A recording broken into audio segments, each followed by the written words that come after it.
नमस्कार, आपका स्वागत है भारत होम्योपैथी के यूट्यूब चैनल पर। और आज इस वीडियो में हम बात करेंगे नेफ्रोटिक सिंड्रोम के बारे में।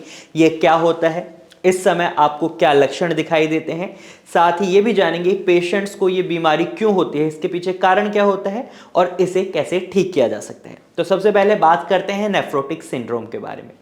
नेफ्रोटिक सिंड्रोम जनरली बच्चों में देखे जाने वाली एक बीमारी है। वैसे इसे किसी भी एज ग्रुप में देखा जा सकता है, लेकिन एक बड़े पैरामीटर की बात करें तो ये बीमारी बच्चों में ज़्यादा होती है।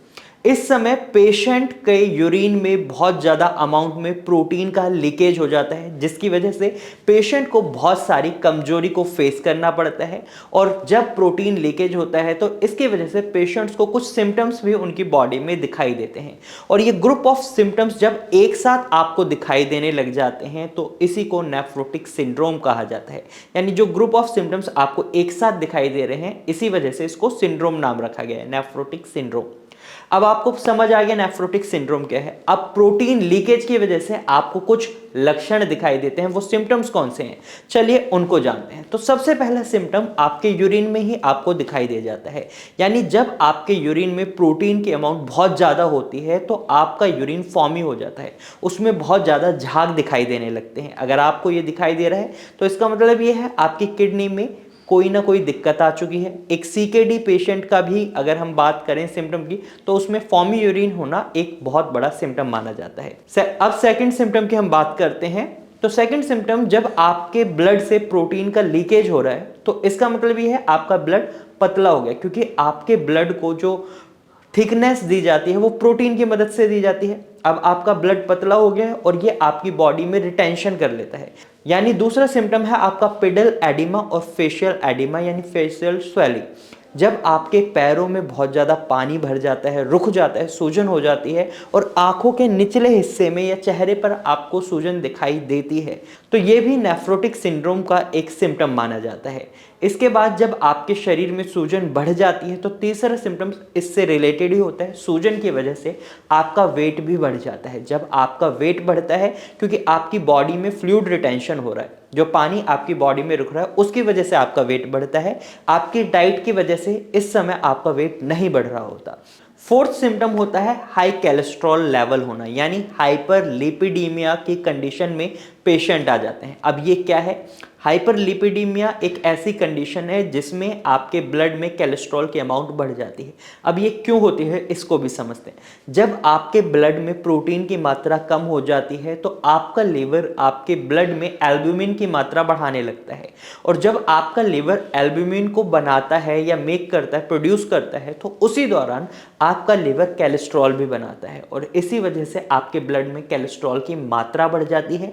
और आपका लीवर जो एल्ब्यूमिन बना रहा होता है वो आपकी किडनी होल्ड नहीं कर पा रही होती, जिसकी वजह से प्रोटीन लीकेज में आपका एल्ब्यूमिन भी चले जाता है और आपके ब्लड में कोलेस्ट्रॉल की मात्रा बढ़ जाती है।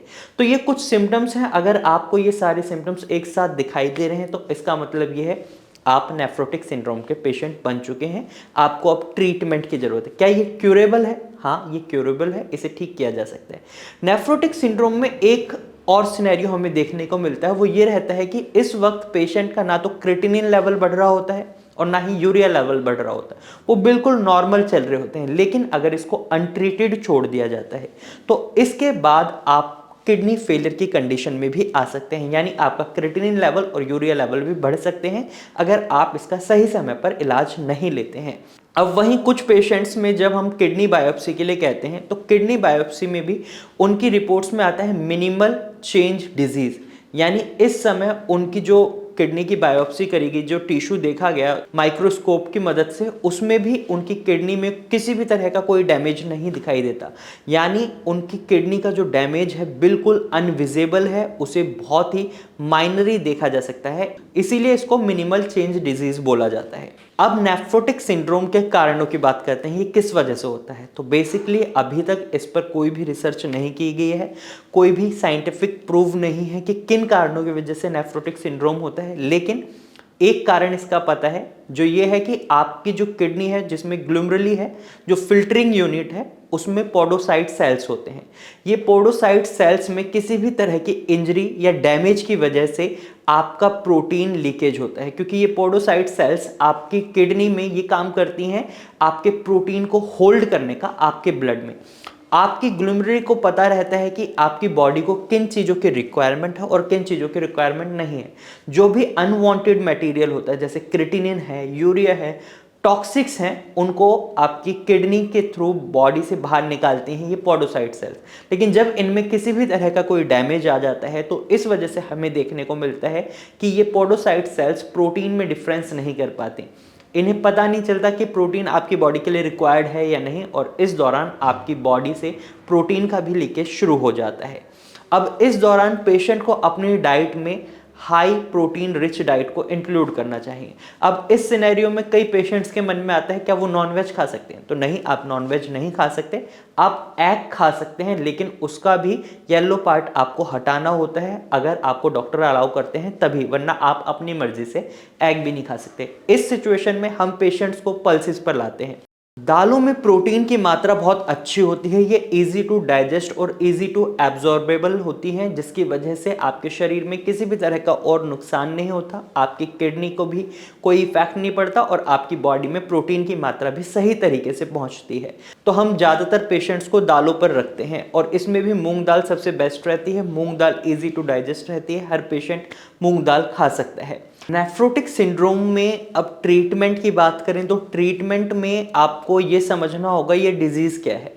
तो नेफ्रोटिक सिंड्रोम एक इन्फ्लेमेटरी डिजीज़ है, यानी आपकी ग्लोमेरुली में, आपकी किडनी में किसी भी तरह की कोई सूजन होगी जिसकी वजह से आपको इस इफेक्ट को झेलना पड़ रहा है, इस प्रॉब्लम को फेस करना पड़ रहा है। तो यहाँ पर आपको जो भी मेडिसिन दी जाती हैं उसमें एक बात का खास ध्यान रखना होता है, वो एंटी इन्फ्लेमेटरी मेडिसिन हो, और इसी वजह से एलोपैथिक डॉक्टर्स आपको स्टेरॉइड्स पर रखते हैं। लेकिन स्टेरॉइड्स में हमें ये देखने को मिलता है उन्हें लंबे समय तक नहीं चलाया जा सकता। अगर पेशेंट 6-7 महीने तक स्टेरॉइड्स का इंटेक करता है तो इसकी वजह से उनके शरीर में किसी और तरह की कॉम्प्लिकेशंस हो सकती हैं और उनकी किडनी में भी और ज़्यादा डैमेज बढ़ सकता है। एक टाइम ड्यूरेशन तक वो ठीक रहेंगे, लेकिन आफ्टर सम टाइम उनको दिक्कतों का सामना करना पड़ सकता है।